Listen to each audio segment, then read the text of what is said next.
Well, as Bobby Joe said, you may have recognized one of those passages there or a little bit of the reading that went on.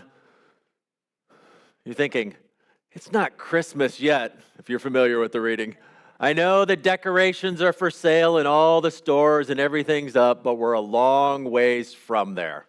But you're thinking, why are we reading this particular passage? What is it about this that has something to say to us today?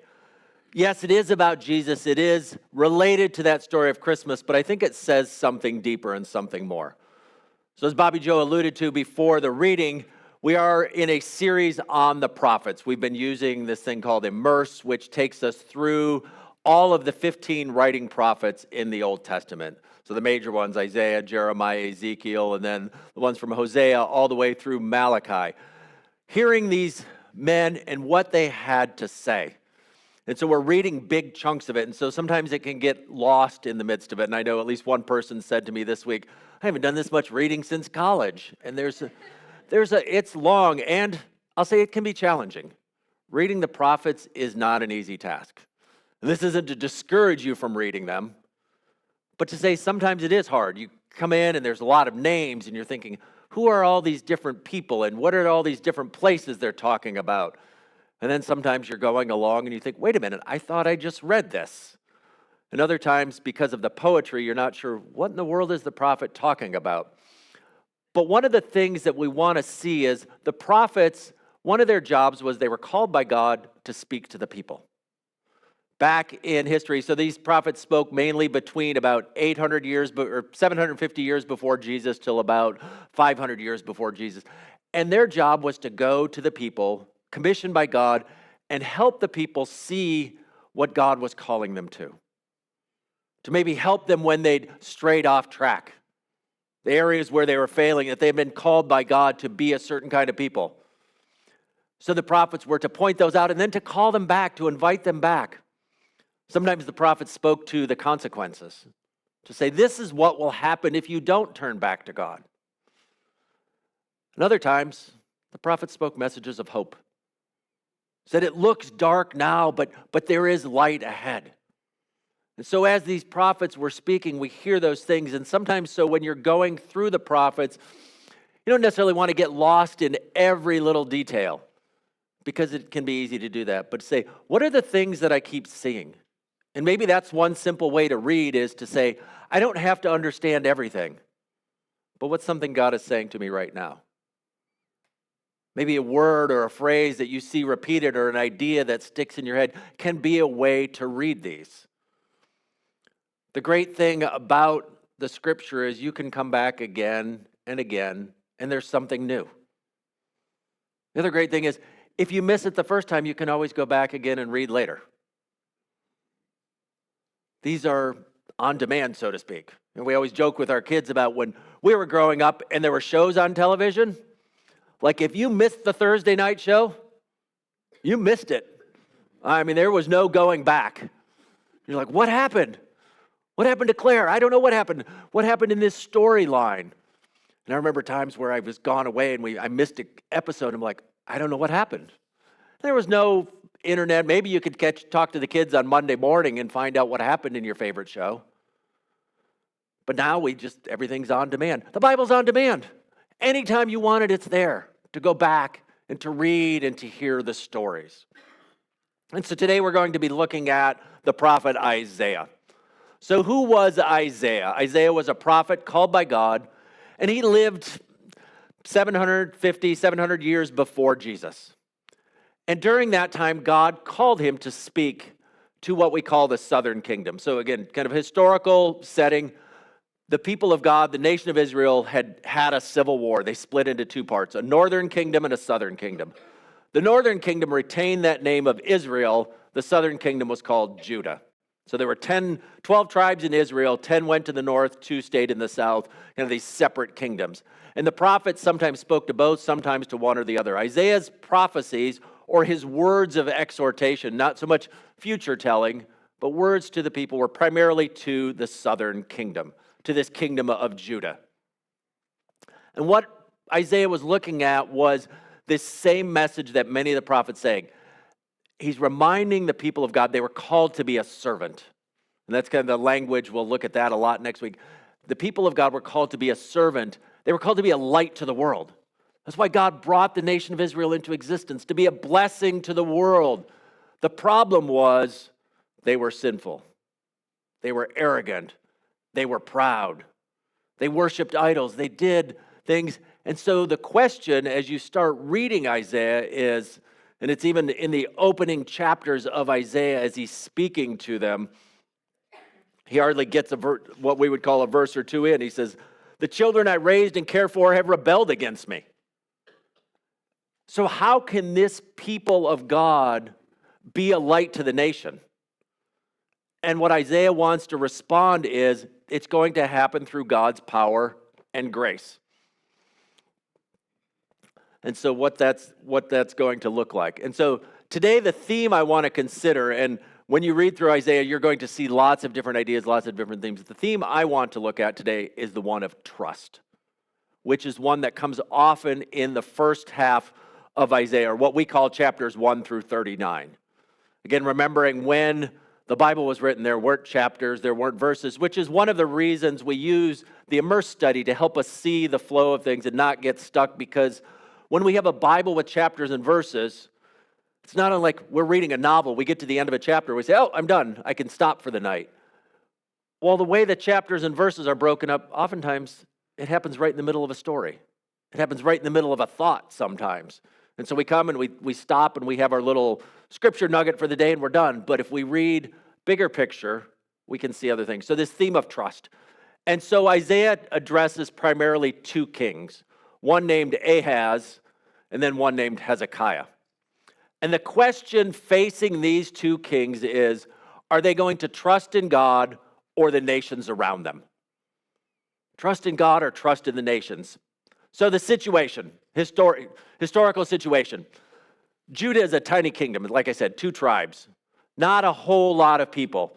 They're being harassed from the north by Israel, remember the other 10 tribes, as well as Aram or Syria, these northern powers. And so they're looking around, they're trying, what do we do? We've got these other people that are threatening us. If we don't do something, they're going to take us over, they're going to conquer us, they're going to take away all our land and our money and our resources. And so they're looking around the world and they know that there is this empire called Assyria that's on the rise. Assyria is coming into power. And so they're looking and thinking, well, maybe if we become allies with Assyria, they'll protect us. They'll keep us safe. Later on, they turned to Egypt because Assyria is having its own struggles. So they said, well, maybe Egypt can help us. And so here's the question. And from a certain point of view, it makes sense, doesn't it? If you are a tiny little country, a tiny little kingdom, really, and you're besieged, you're harassed by enemies, what are you going to do? Oftentimes, what? You turn to a bigger power, someone stronger. In this case, Assyria. Under, and I just like the name, Tiglath-Pileser III. And so they're going to turn to Tiglath-Pileser and say, well, you can help us. And so this is from 2 Kings chapter 16, verse 7. So there are these other books in our Bible that are historical books, 1st and 2nd Kings. And one of the things that's confusing in our Bibles is the way it's laid out. So early on, you have these books of Kings, and then much later in the book, you have the prophets. Well, they overlap. And so one of the things you can sometimes do with a little bit of work is you can, at the start of Isaiah, for example, Isaiah says these words in the very first verse. Says, these are the visions that Isaiah, son of Amos, saw concerning Judah and Jerusalem. He saw these visions during the years when Uzziah, Jotham, Ahaz, and Hezekiah were kings of Judah. You say, oh, okay, that's his historical setting. Now, if you go to the book of Kings, you can find those kings and you can read about them. And oftentimes that historical setting will help you know what's going on. So here's a verse from 2 Kings, the story of Ahaz. So King Ahaz sent messengers to King Tiglath-Pileser of Assyria with this message: I am your servant and your vassal. Come up and rescue me from the attacking armies of Aram and Israel. So that's what he does. He says, oh, I'm a king with enemy threats. And so the question is, imagine yourself now, you're king of Judah. You're looking around and you've got this kingdom to the north. In fact, multiple kingdoms. You've got Israel and you've got Aram or Syria looking up there, and they're looking to overtake you. And you're thinking, well, what do I do? How do I keep my people safe? And the people in the nation are looking to the king and saying, what are you going to do, pal? Your job is to protect us. And your choices are this. You got Isaiah, whose main weapon is his mouth. And you're thinking, oh, this guy has got some words. What good are those going to do against Aram and against Israel? Or I've got Assyria with its chariots, with its horses, with one of the greatest armies in the world. Which one are you going to choose to protect you? And it's tempting, isn't it? But Isaiah wants them to see, and this is one of the messages in Isaiah, is you can't trust the nations. His message is, it's not going to work. So this is from Isaiah chapter 8. He says, my care for the people of Judah is like the gently flowing waters of Shiloh. But they have rejected it. They're rejoicing over what will happen to King Rezin and King Pekah. So the idea is here, he's saying, trust in God whose help is like the gently flowing waters of Shiloh. Shiloh is a tiny little stream. But it's saying it looks like one thing, but it's something different. And what's going to happen is if you trust in Assyria, something will happen. He says they are rejoicing over what will happen to King Rezin and King Pekah. Rezin and Pekah were these kings in the northern places. And so the idea is, oh, the people of Judah are rejoicing because Assyria has taken care of them. And so you can read about that in Kings. It's like Assyria came in and took care of those northern kingdoms. And so the people of Judah are like, oh, this is great. But Isaiah goes on. Therefore, the Lord will overwhelm them, in other words, the people of Judah, with a mighty flood from the Euphrates River. So he's comparing Shiloh, tiny little stream. That's what God's help looks like. Or you've got this massive Euphrates River. That's Assyria's help. The king of Assyria and all his glory. The problem with trusting in that river is it's going to overflow the banks. And do what? And sweep into Judah until it is chin deep. It will spread its wing, submerging your land from one end to the other. In other words, what Isaiah is saying, yeah, go ahead. Put your trust in Assyria. They will help you until they don't. They will help you until they turn on you. And that's exactly what happened. They put their trust in them, said, oh yeah, sure, we'll protect you. And then they turned around and said, well, now we're going to take you over. So that's the one problem with trusting in the nations is they will often turn on you. Second problem with trusting in the nations, this is when they turn to Egypt. Isaiah says to them in chapter 31, what sorrow awaits those who look to Egypt for help, trusting their horses, chariots, and charioteers, and depending on the strength of human armies instead of looking to the Lord, the Holy One of Israel. For these Egyptians are mere humans, not God. Their horses are puny flesh, not mighty spirits. When the Lord raises his fist against them, those who help will stumble, and those being helped will fall. They will all fall down and die together. In other words, they're not going to help you. They can't help you. They don't have that kind of power. So that's the question facing the people of Judah is, will you trust in God or will you trust in the nations? And he's starting to paint the picture. The problem with trusting in the nations is they're going to turn on you. To put your trust in your nations, the power and situation gets worse. It's like asking the bully to defend you. The bully will protect you for a while until they turn on you. And this is what God is saying to his people. He says, when you put your trust in those things other than me, they will help you, but only for a while. And then they will turn on you and destroy you. Or in other cases, they just can't help you. They're not able to.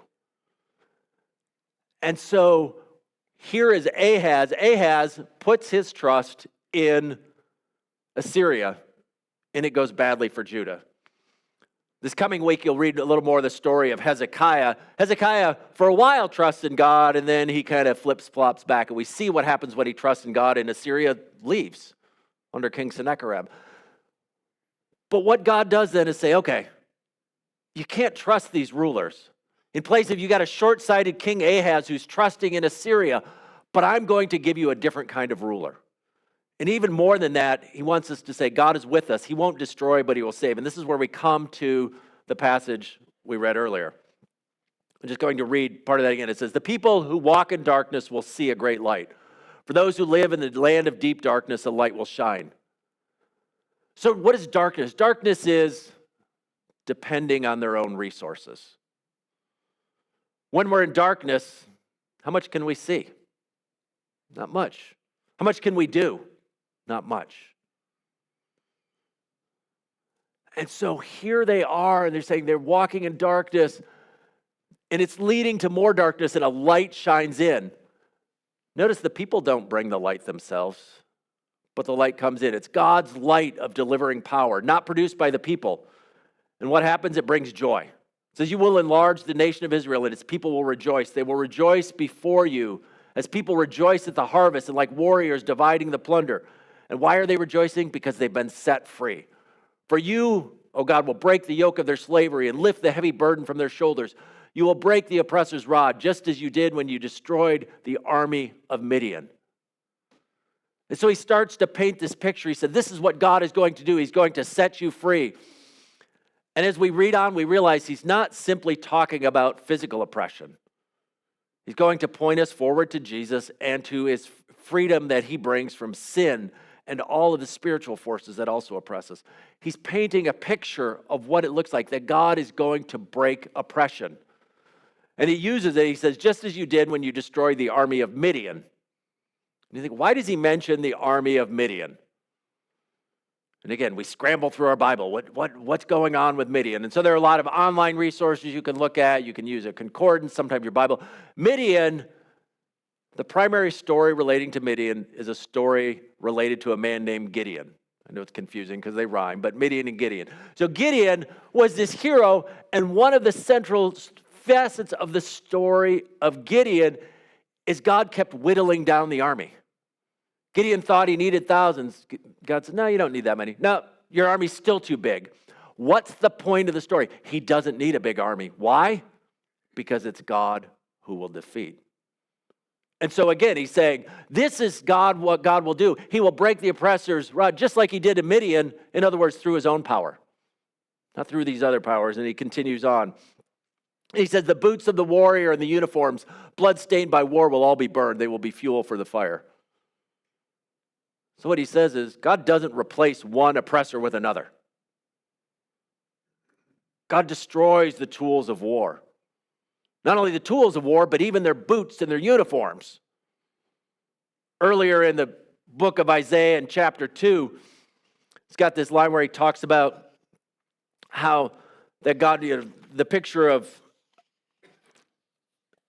it says, in this chapter 2, it says, they will hammer their swords into plowshares, their spears into pruning hooks. Nation will no longer fight against nation and not train for war anymore.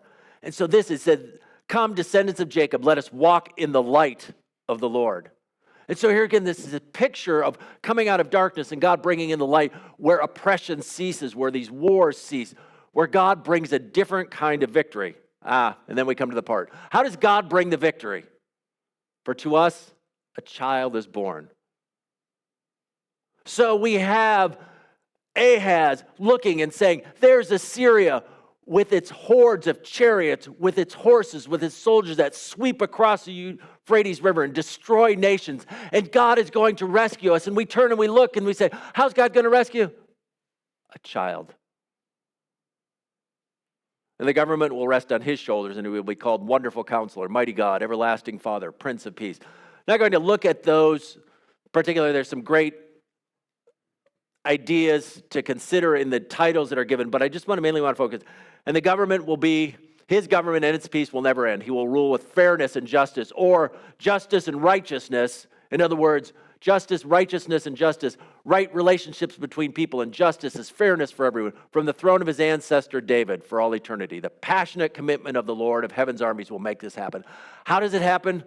God's passion for his people. And so we're thinking about this. And I want to go back to that first thing I said. How does God deliver from oppression? Through a child here. This is how God manifests himself, by becoming vulnerable, transparent, and humble. In other words, God invites us to trust a different kind of power. The temptation is to look, the temptation for Ahaz, for Hezekiah and every king of Judah and of Israel was to look for power in the wrong places. They looked to Assyria, they looked to Egypt, they looked to Babylon, they looked for somewhere and said, that's the kind of power we need to survive in this world. And what Isaiah kept telling them again and again is that power will turn on you, it will destroy you. That kind of power will let you down. There is only one kind of power that won't let you down. And that's the power of God. But the power of God doesn't look like all those other powers. The power of God looks like a child. Fast forward 700 some years to Jesus walking on earth. And what does his power look like? Death on a cross. Humiliated, seemingly defeated by Rome, crushed, afflicted, abandoned by his friends. And what the writers in the New Testament, the stories of Jesus and the letters that were written later said, that was the power of God on display. One writer, Paul, says that on the cross, Jesus disarmed the principalities and power. A man hanging, beaten, dying on a cross was the defeat of all the spiritual powers of the world. It wasn't armies. It wasn't chariots. It wasn't Jesus calling down 10,000 legions of angels, which he could have done. But it was death. And we think, and we see back in Isaiah him saying the exact same thing. That God's power looks different than what we think power looks like. And when we trust the wrong kind of power, it will turn on us and destroy us. The only hope for living in his light is to trust him, not to turn to the power. Here it's the nations. But it's the same idea, to turn to some other power. But it's God who saves. And he says the same sort of thing in Isaiah chapter 1. He says, in that day, the wolf and the lamb will live together. The leopard will lie down with the baby goat. The calf and the yearling will be safe with the lion. And a little child will lead them. Isaiah uses this multiple times of this image of a child. When you're facing a bully, how many of you would call a 5-year-old and say, hey, I need some help here? You're hoping maybe you can bite him on the kneecap or something, right? But here's what God says. He says, you're facing all the challenges and trials in the world, so I'm going to give you something that will save you. Here's a child. Here's a child. And again, we ultimately know as we read the rest of the story, and Isaiah, what Isaiah knew, we don't know. Ultimately, we see that in Jesus. But it's a picture of even when God came to earth, when Jesus took on flesh, comes to earth, he comes in a form that's not a form of power. He doesn't come to Rome. He doesn't even come to Jerusalem. He comes to Bethlehem. He doesn't become a general. He doesn't become a politician. He becomes a builder and then a rabbi. He doesn't call the legions of angels to defeat the legions of Rome. He dies on a cross. This is the way that God's power works. And what Isaiah wants to say is we need to trust in that kind of power, but it's not easy. And so the tensions we face are the same. And how do we deal with what we might call the enemies around us? For us, it's not Aram, it's not Syria, it's not Israel. We're not going to turn to Tilgath-Pilser, but we are invited to trust in God. To trust in God whose ways are so often different. And it's a phrase seen often through the prophets and in the Psalms is not to trust in chariots. To trust in that sort of strength. And that's why Isaiah points to a child. He says, strength is weakness, weakness is strength. And so he says, where do we look for our life? And so what does a life of trust look like? Well, sometimes a life of trust looks like not knowing. Bart, that's the meaning of trusting, right? We don't know how it's going to turn out. We don't know exactly what it will look like. In particular, trust does not always mean life always goes well or life gets better.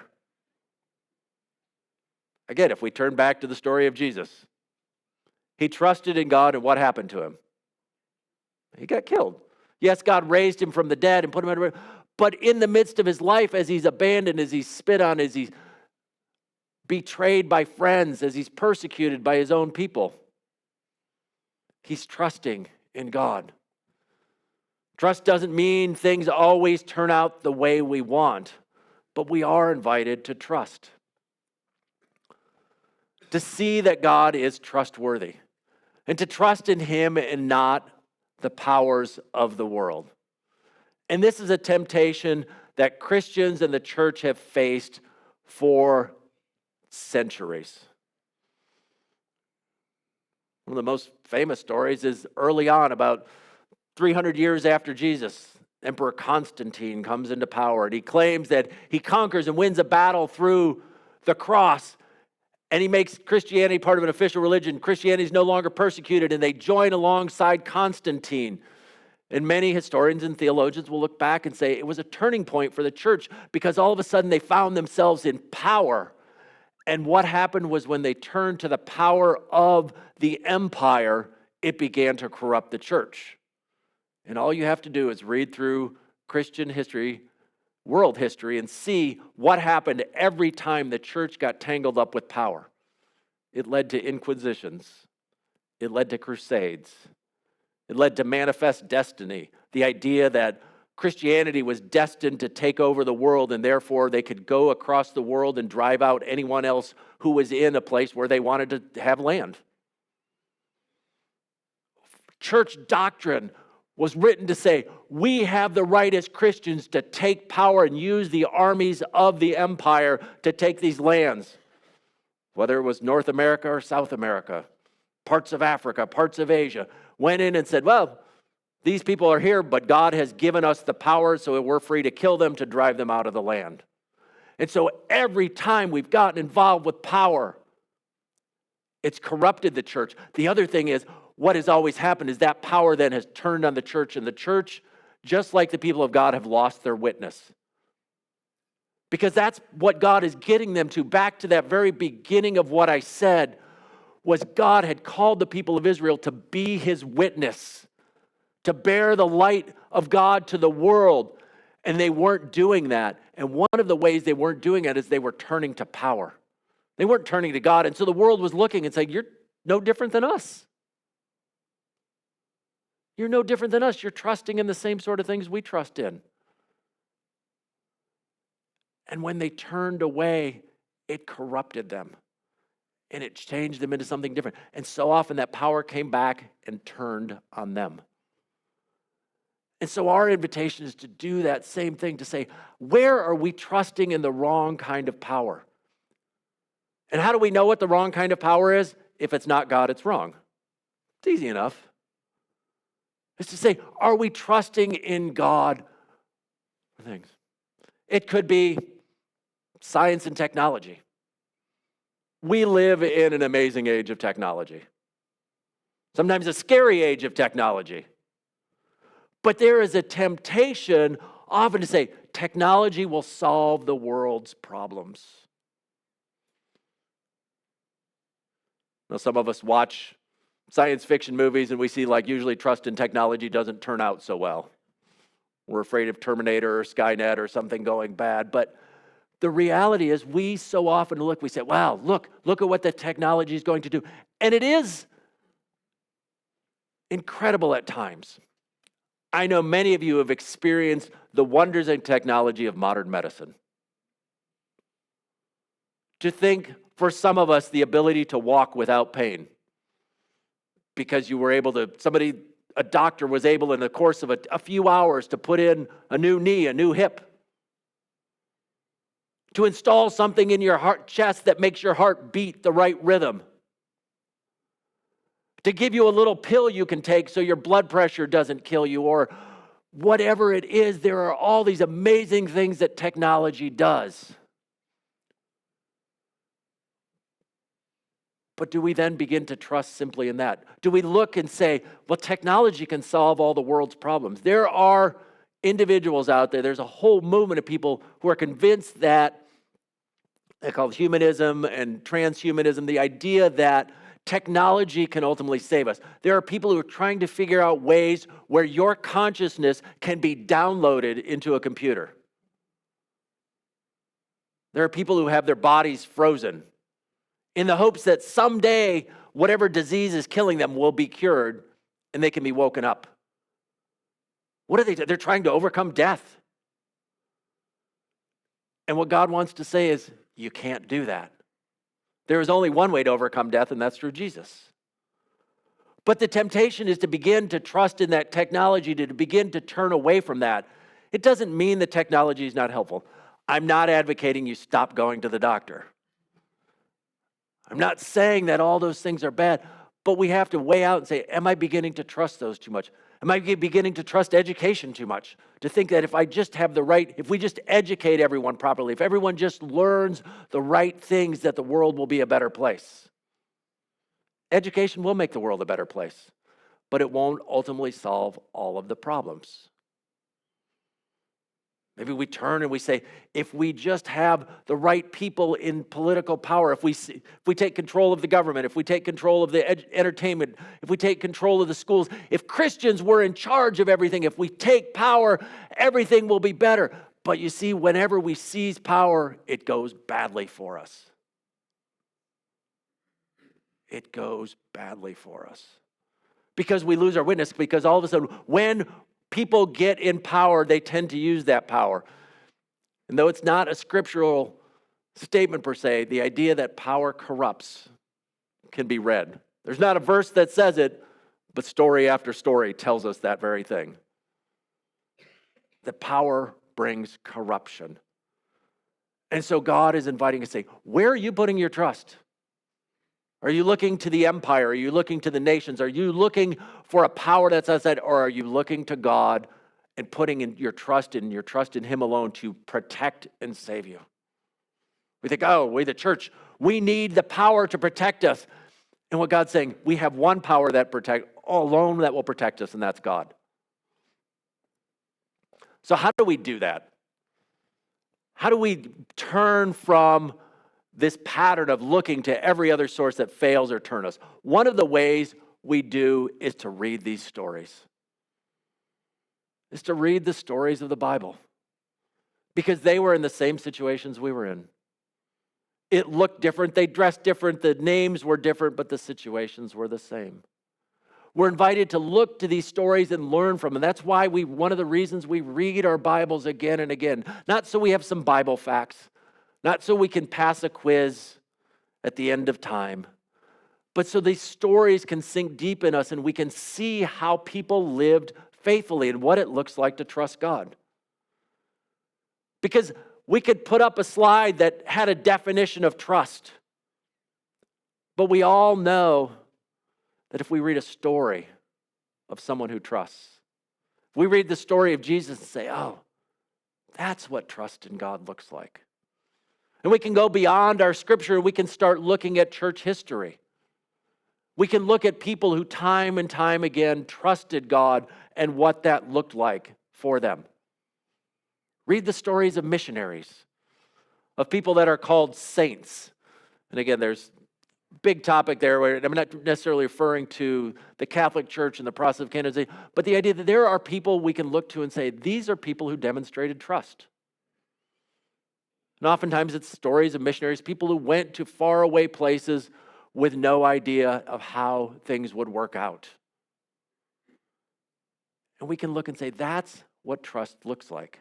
And as we read the stories of God, we'll learn more about a God who is trustworthy. And that's the message that Isaiah wants us to hear today, I think, is that God is trustworthy. He alone is the one who can be trusted, and we're invited to trust Him and to trust Him alone.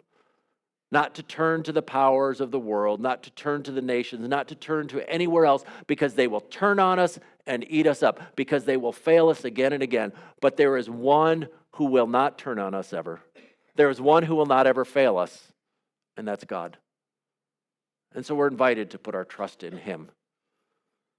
So may we hear from Isaiah that God's power may not look like what we expect. It may look like a child. It may look helpless. It may look like a stream of Shiloh compared to the Euphrates River. But it is the only true source of trust. And so, Fruitland, may we grow in trust in the one God who can save. Amen.